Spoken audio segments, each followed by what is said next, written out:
fourscore and 7 years ago. Our fathers brought forth on this continent a new nation, conceived in liberty, and dedicated to the proposition that all men are created equal. Now we are engaged in a great civil war, testing whether that nation or any nation, so conceived and so dedicated, can long endure.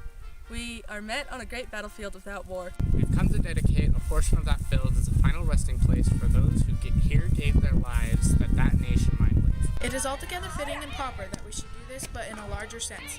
We cannot dedicate, we cannot consecrate, and we cannot hollow this ground. The brave men living and dead who struggled here have consecrated it far above our poor power to add or detract. The world will little note nor long remember what we say here, but it can never forget what they did here.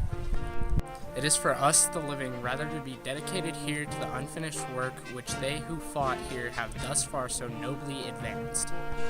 It is rather for us to be here dedicated to the great task remaining before us, that from these honored dead we take increased devotion to that cause for which they gave the last full measure of devotion.